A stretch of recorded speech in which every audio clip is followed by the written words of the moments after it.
Okay, so we did pitching and bunkers yesterday. Okay, main difference between a chip and a pitch: chip spends a lot more time on the air, on the ground. Pitch spends more time in the air. Okay, now what I like to teach people is that it's basically just an adjustment in your setup to create one shot or the other. So a chip is low. Anytime I want to hit something low, I put it in the back of my stance. Okay. Now this is just for short game. If you were going to, I would not recommend taking that same approach with your full swing. This is just short game. And also, let's say we're behind a tree. To keep it low, I would take a small shot, a small swing, and chip it and keep it low, put it in the back of my stance if we were just trying to get it back into play. Okay, so yesterday, pitching, feet close together, okay, ball in the middle of my stance, which is another benefit of having your feet close together. When I have my feet this far wide, this entire area can look like the middle of my stance. When I have my feet close together, there's no question where the middle of my stance is. So pitch is in the middle. The shaft angle is a little bit forward pressed, but that's just because the way the club is sitting. I'm just adding my hands to the club. Now, I keep my hands in front of my left thigh, and I'm just moving the ball so it's even with my back foot. Now, this is going to be very similar to a putting action. And one of the things I mentioned yesterday, the most important part in any area of the game is we got to get the club interacting with the ground.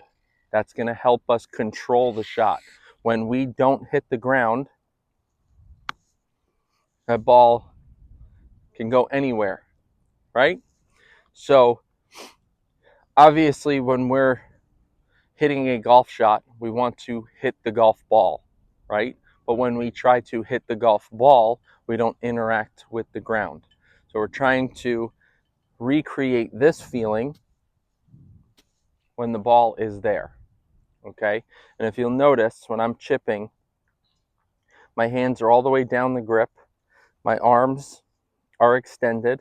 And yes, I do slightly hinge the club going back, but that's really all that the chip requires is a small hinge up, and I'm dropping it on the back of the ball. My hands and arms aren't really bending or doing any of the work. I keep them what we call connected. Now, connected means there's not going to be any space between my underarms when I take the club back and take the club through.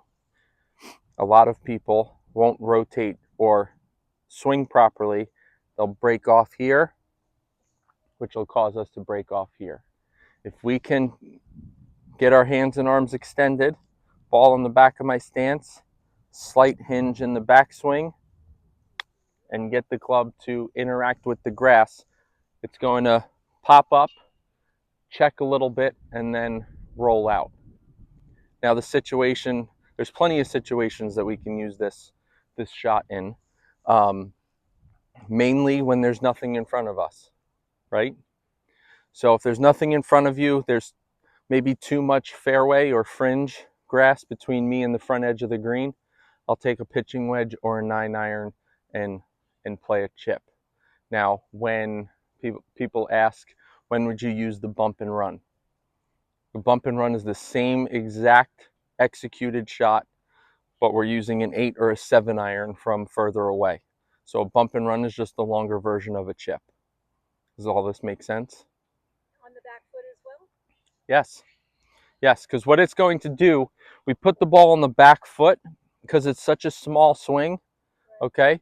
And that's going to almost guarantee that I hit the back of the ball first. The further forward, especially with a chip, because it's such a small swing, the further forward or the middle I put in my stance, we're actually turning it into a pitch. See how it spends more time in the air? The chip, we want to get the ball rolling as soon as possible. And a pitch, we get the ball up in the air. The reason why we have these two shots is basically situational. Okay, so if I have something to go over, I can't chip it.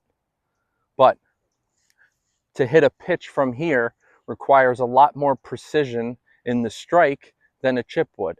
you notice I'm making a much smaller swing to chip it than if I was to hit a pitch, right?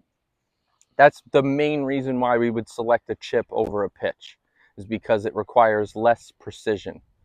Okay, and it's very similar to a putting stroke, right? I'm not taking my putting stance, but as far as what my shoulders do, I'm trying to just rock my shoulders back and forth with a little bit of hinge. My head isn't moving up and down. My arms aren't really bending that much. I'm just small hinge and follow through.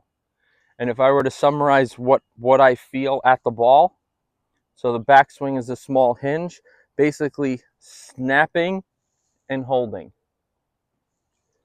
Up, snap, and hold. And the only way we can hold it is if we face our target on the way through. Yes. So even like I said yesterday with the pitch, I get my chest to rotate through where I want to send the ball. It's the same thing. Even though I'm trying to send it right here, I'm still rotating so my chest points where I want the ball to go.